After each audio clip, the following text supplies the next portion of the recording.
Lauren Boebert built her career attacking undocumented immigrants, demanding that even babies born in the U.S. lose their citizenship rights.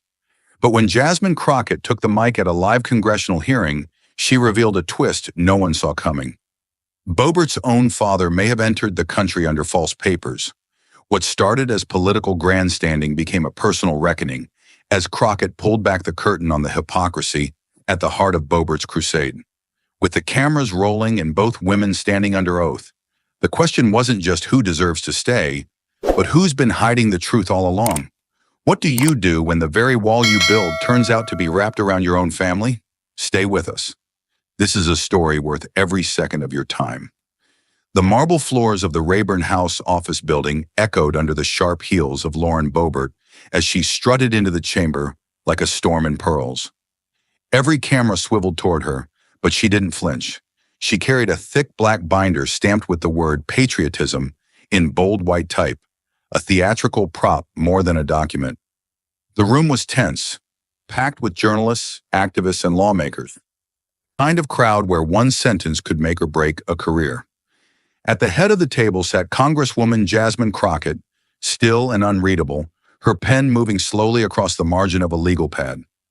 Boebert didn't look at her. She didn't need to. This wasn't a debate. It was an ambush wrapped in red, white, and blue. As she stood before the microphone, the seal of Congress behind her, Boebert's voice rang out. Citizenship should not be handed out like Halloween candy to anyone born near our border. Gasps murmured through the chamber. It should be earned, she snapped, with loyalty, with love for America, with legal obedience, not by accident of geography. She opened the binder with a theatrical flip, revealing printed maps of migrant routes, ICE arrest figures, and cherry-picked crime stats. We are watching our cities rot from within because we've allowed birthright citizenship to be weaponized, she declared, finger jabbing at the air. Illegal immigrants sneak in, give birth, and suddenly that child gets the full privileges of a citizen. Healthcare, welfare, a vote eventually, all because of a sentence written when slavery was still legal. The room stirred. A few aides exchanged glances. One reporter audibly clicked their recorder closer. Boebert's eyes gleamed with the satisfaction of provocation. She continued, voice rising, I am proposing legislation today that ends this madness. We must repeal birthright citizenship. We must deport those who abuse our compassion. Behind her, the American flag did not flutter. It stood frozen in the air-conditioned silence, like the conscience of the room had stopped breathing. Jasmine Crockett didn't move. She kept writing.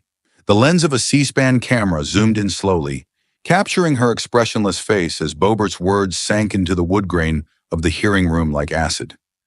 Her silence wasn't surrender, it was ignition. Her shoulders were square, her jaw set tight, but her eyes, they were glassy steel. She glanced once toward the folder on her lap, the one labeled classified, family records. She didn't open it yet. Not yet. This wasn't her moment to rise, it was Boebert's moment to climb high enough to fall. Some say I'm too harsh, Boebert spat, scanning the committee dais. But I say, if your grandparents came here the right way, they'd be ashamed to see you defend the ones who didn't. Then she turned, slowly, deliberately, toward Jasmine. The chamber fell quiet, as if the air had agreed to hold its breath. Congresswoman Crockett, she said, the name curling in her mouth like vinegar. If your grandparents really followed the law, really loved this country, I think they'd be proud of your silence today. I think they'd thank you for not embarrassing their legacy. A half smile twitched across her face, venomous and rehearsed. Her voice dropped, slow and precise. Sometimes the best thing you can do is say nothing at all. The room tensed. A congressional intern dropped their clipboard in the back, and no one even looked. All eyes were locked on Crockett, who still had not looked up. Not yet. But the tremor had started.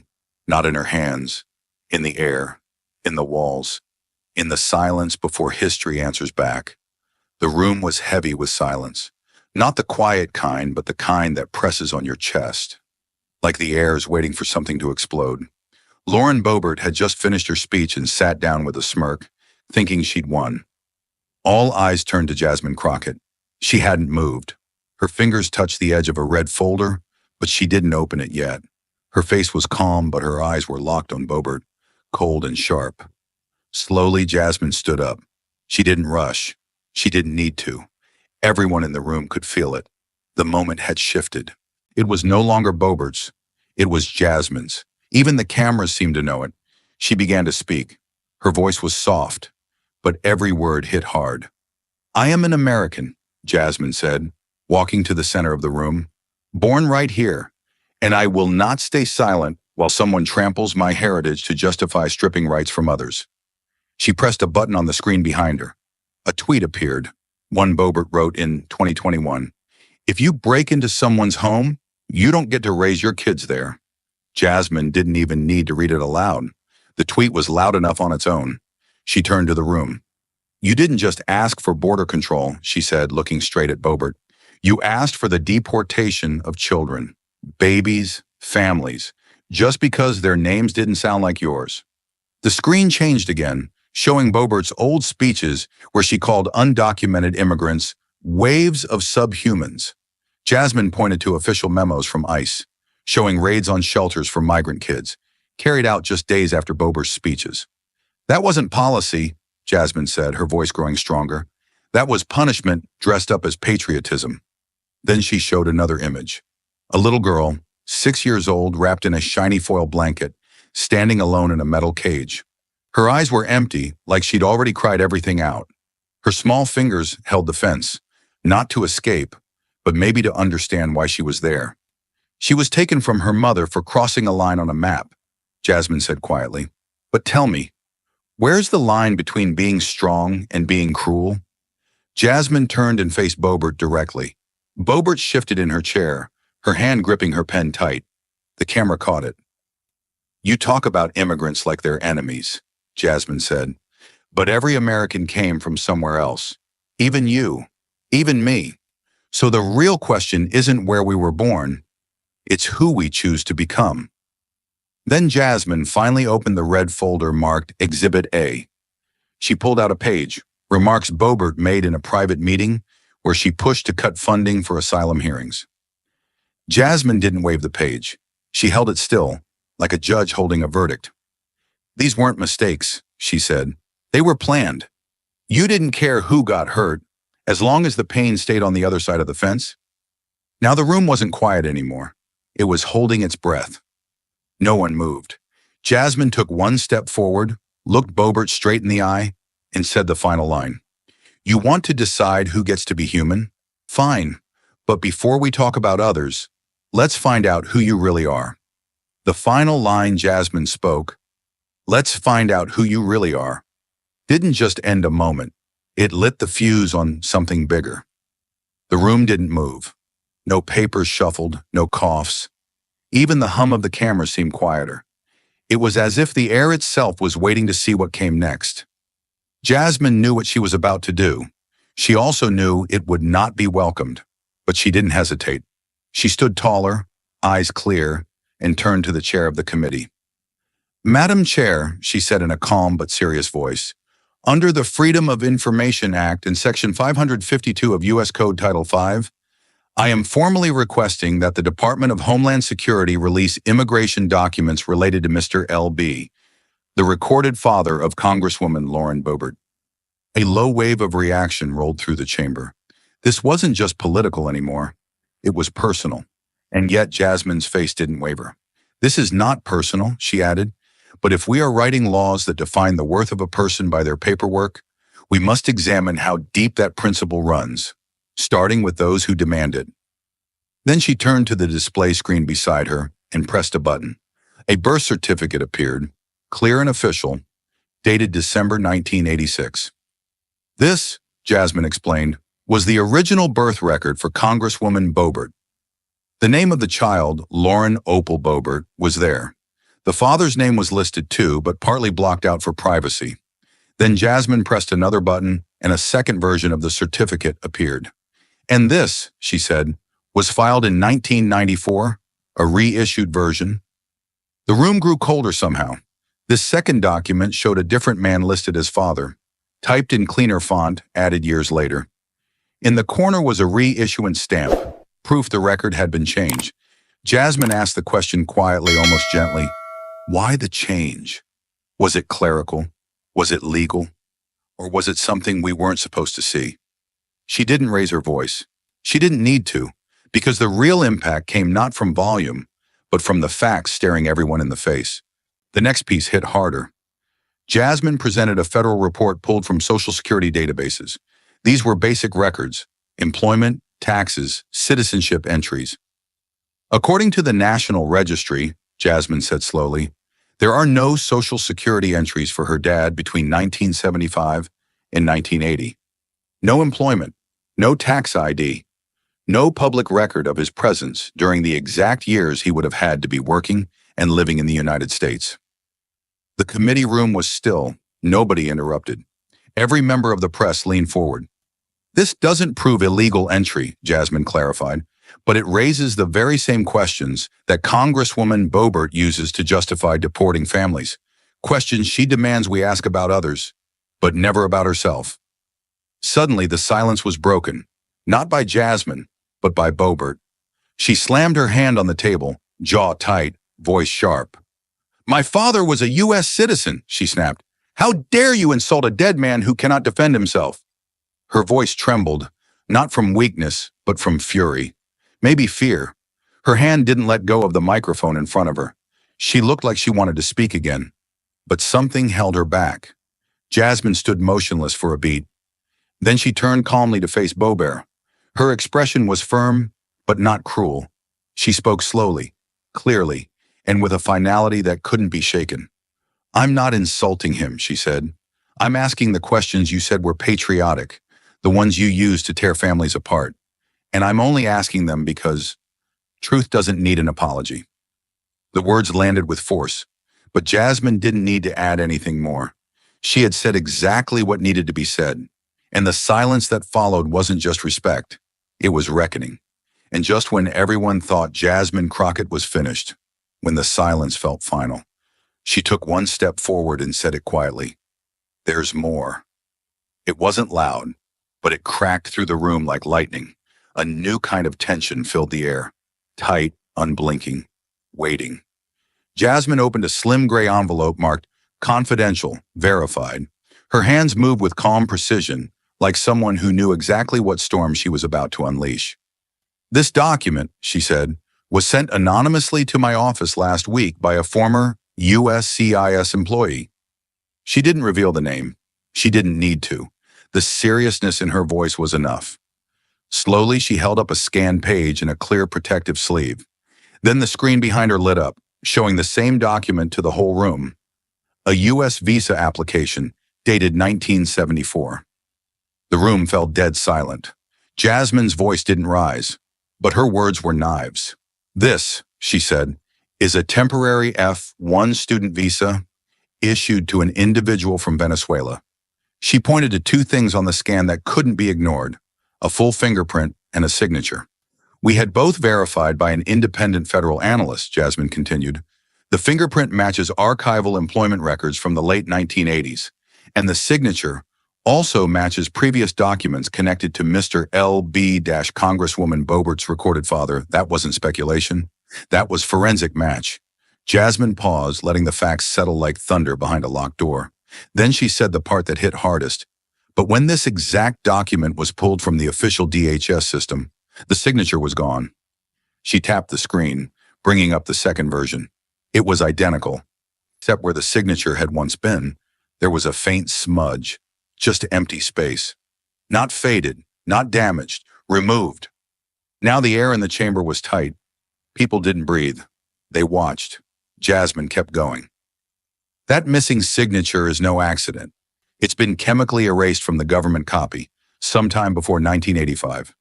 And if you're wondering how I know that, she clicked again.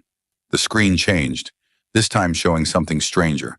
The same page glowing in eerie red light. This is an infrared ink scan, Jasmine explained.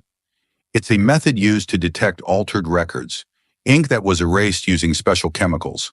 Under regular light, it disappears, but infrared reveals what was hidden. She zoomed in. There it was, the original signature, clear and sharp under the red glow, still alive beneath the page like a ghost refusing to stay buried. She let the image hang there, silent, undeniable. The ink is consistent with pen types used in the 1970s, and the chemical traces match substances used by professional document fixers, common during Cold War-era immigration fraud. The room sat frozen. It didn't feel like a hearing anymore. It felt like a trial. The evidence was in the air, and all eyes turned slowly to Lauren Boebert. Her face had lost its color. Her jaw clenched. She sat forward, almost lunging toward her mic, and her voice burst out in a scream. "This is fake! This is a hit job! A disgraceful, coordinated lie to destroy me!" She slammed her palm on the desk. The sound echoed like a gunshot. "This is trash, slander, disgusting politics at its lowest." Her voice cracked. Rage met panic in her throat, but Jasmine didn't move. She didn't interrupt. She didn't smirk. She didn't even blink, because by now the room had seen the real truth, and the truth didn't need to scream. It was already glowing from behind the screen. The evidence of forgery had already rattled the chamber, but Jasmine Crockett knew that sometimes truth doesn't show up in ink or fingerprints. Sometimes it lives in someone's memory. She didn't stride this time. She walked slowly, deliberately, as if holding something far more fragile than a document. In her hand was a folded sheet of yellow-lined paper. No official seal, no subpoena, just ink and handwriting. But the weight of it was undeniable. "Some truths," she said softly, facing the panel, "don't hide in government files. They live in what people remember before power teaches them to forget." She opened the page carefully. "Last week," she continued, "my office received a call from a woman in Rifle, Colorado. She said she attended high school with Congresswoman Lauren Boebert. She didn't want media attention. She didn't want a microphone. She just wanted us to know what she remembered." The room leaned in without realizing it. No one breathed too loud. No one wanted to miss a syllable. "She told us," Jasmine said, eyes locked forward, "that Lauren used to say her father fled a dictatorship, that he ran from a brutal regime, that he escaped with nothing but a name and a prayer." The words fell like raindrops into the silence, soft but impossible to ignore. Jasmine didn't blink. She didn't even look at Boebert. She let the words sit in the air, untouched by politics or performance. "So we did what anyone would do," she said, now turning toward the main screen. "We checked." With a tap, a database filled the screen. Clean rows, highlighted entries, government letterheads. Venezuela, 1970 to 1985. Every record of political asylum, deportation, and refugee status. "We searched them all." Her tone didn't rise, but the tension did. "And what we found was this: no one with that name. No record. No file. No mention of a man fleeing a regime. Not even a denial. Just nothing." But her voice didn't waver. "That absence told us something," Jasmine continued, "because sometimes silence isn't innocence. It's the space where something has been erased." Screen changed again, now showing declassified memos from the State Department. Old, grainy, stamped with urgency. In 1984, a Venezuelan consular scandal broke quietly, hidden in the margins of international press. Forged visas, black market birth certificates, entire fake identities sold out of embassies and consulates, including one flagged in Denver. Her voice sharpened. This wasn't desperate people fleeing. This was powerful people paying to disappear. It was called Operation Casa Blanca, and it happened exactly when Boebert's father supposedly escaped. She paused, not for drama, but because the room needed a moment to catch up with the truth. Then came the final strike. Colder, quieter, more personal. Jasmine reached for one last file. Not government, not anonymous. Personal. She pulled out a letter and held it up, white typed and signed in dark ink. "This letter," she said, "was sent by Congresswoman Boebert to an anti-immigration political group, one that funds disinformation campaigns about asylum seekers." She walked slowly to the document camera and laid the letter down. Her own word, she said, then read aloud. "I've seen what unchecked migration can do. I've watched it happen, in my own house. That's why I fight, Because I've lived the consequences." The sentence hung in the air like smoke from a gun still warm. Jasmine didn't need to explain what it meant. Everyone understood. She let the silence stretch, not for power, but because there was no other sound that belonged. Then her eyes fixed on Boebert, not with anger, but with something heavier. And she spoke in a voice nearly too soft to hear, but too honest to ignore. "You knew from the beginning, but you still chose to repeat history by hurting others. And the truth, once again, didn't shout. It whispered, and every wall heard it. The truth had been laid bare, not as an attack, but as a mirror. And now Jasmine Crockett wasn't speaking for herself anymore. She was speaking for every child who had ever been punished for someone else's name. Jasmine stepped forward, her heels clicking softly against the marble floor, but the weight behind her footsteps was deafening. She didn't ask for attention. She commanded it. Her voice was steady, measured, and devoid of theatrics. The kind of voice that has nothing to prove, only something to expose. "Madam Chair," she said formally, "I am requesting special recognition to present findings into the congressional record." The room held its breath. The chair looked up and gave a single nod. Permission granted. Jasmine turned toward the digital podium, her fingers moving across the touchscreen with slow, practiced confidence. The lights in the chamber dimmed slightly, and the massive projection screen came alive behind her, bathing the room in a sterile, icy glow. What appeared first was quiet. A birth certificate dated December 1986. "This," Jasmine began, "is the original certificate of birth." The silence was total.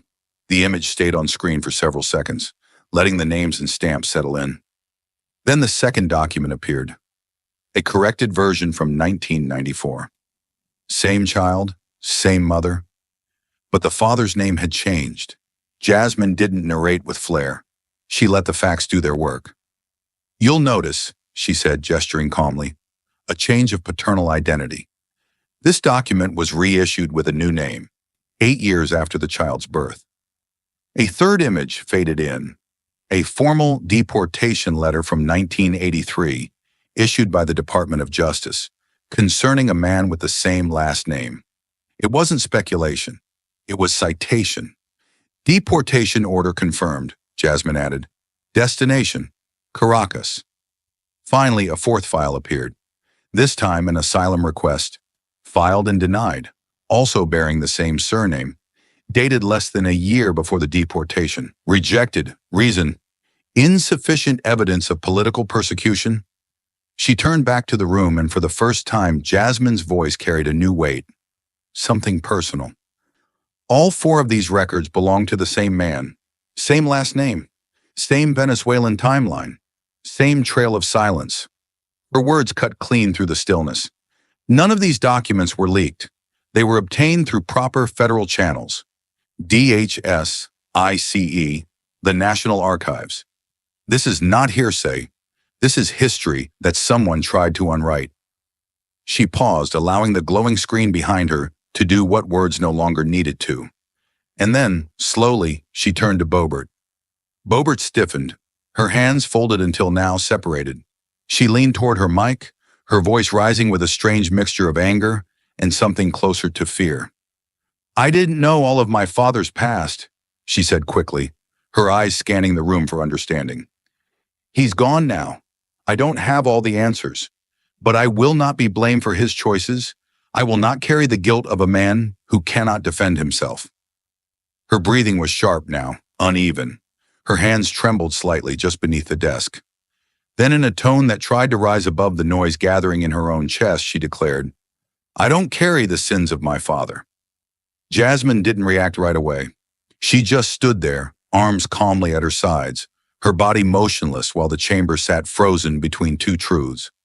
One spoken from pain, the other from power. Then she took a step forward. Her voice didn't rise. It didn't need to. Every syllable was clean, cold, and devastating in its precision. "Then why do you force toddlers to carry the punishment for crossing a border with their parents?" The silence that followed wasn't quiet. It was thunder held between breath, because no one, not Boebert, not the chair, not the audience, had an answer that could survive the truth hanging in that room. But Jasmine wasn't done, because when a system punishes the child for the parent, someone has to ask who once begged this country not to do exactly that. The lights in the hearing room had not changed, but the energy had. What had begun as a hearing now felt more like a reckoning, not just of policy, but of memory. Jasmine Crockett stepped once more to the center of the room, and this time she held only a single sheet of paper. No file folder, no seal. Just a letter, faded, yellowed at the edges, and folded in the middle as if someone had clutched it for too long before letting it go. She took her time unfolding it, laying it carefully beneath the projection lens. This letter, she began slowly, was sent to Immigration and Naturalization Services in 1991. It was discovered by a retired USCIS officer, one who had served along the southern border for more than 2 decades. He contacted my office last week. He said he couldn't forget the words, not after what he saw on television. The screen behind her glowed gently, the letter now magnified for all to read. The writing was uneven, slanted, with imperfect grammar and long run-on lines. But it was not the language that made the room go still. It was the voice inside it. Trembling, desperate, human. Jasmine didn't narrate yet. She let the room see it, breathe it. Then with quiet control, she continued. It's from a woman named Maria O. Boebert, and it is a plea. A mother begging this country not to deport the father of her child. She pointed to the signature at the bottom, then tapped to reveal the image clipped behind the original letter. The photograph flickered onto the screen, black and white, worn, but unmistakable. A small girl, barely 4 years old, stood beside a man crouched to her height. She clutched his hand with both of hers. He wasn't smiling. He was looking at her like she was the only thing keeping him from vanishing. Jasmine stood beside the screen, saying nothing for a long beat. No one filled the silence. Not the chair, not the press, not even Boebert. Then Jasmine spoke again, lower now, as if the weight of the image deserved more than a voice. It deserved reverence. That little girl is Lauren Boebert. A single intake of breath sounded from the gallery. One microphone squeaked as a reporter leaned forward. Jasmine opened the letter again and began to read, not as a performance, but as a promise that no voice this desperate would ever again be left in a drawer. My daughter does not speak Spanish. She only knows him as Dad. She cries at night if he leaves for one day. If he is sent away forever, our family will break. Please don't divide us. She is American, but she loves him. Please don't tear us apart. When Jasmine finished, she didn't look up right away. She let the words stay on the screen, unmoving, like a gravestone carved in real time. No one said a word. The room didn't just fall silent. It folded into stillness. Even the air seemed to retreat. Jasmine finally raised her eyes, turning toward the committee, then toward Boebert. Her voice dropped to a whisper, but it carried like thunder. You were once a little girl who needed America to open its arms. So why today do you slam the door on another child? And in that one line, everything shifted. Because suddenly the story wasn't about strangers. It was about her. And for a few long, echoing seconds, the chamber was paralyzed. Not by silence, but by exposure. What once lived in sealed files and forgotten letters now lived in full view. But some truths don't just land, they explode. Boebert's hands had been gripping the edge of the desk for minutes, white-knuckled and trembling just beneath the surface. Now her body tensed, like a dam cracking from within. The second her father's memory was made real, not by accusation, but by paper and ink, and a photograph of her 4-year-old self, the pressure shattered. With a guttural cry, she drove her fist into the podium so hard that the sound bounced off the marble walls and made half the room jump. The impact was not symbolic. It was primal. Desperation, frustration, shame. And then she screamed, I didn't choose where my father was born. Her voice broke mid-sentence. She wasn't yelling at Jasmine anymore. She was yelling at the weight of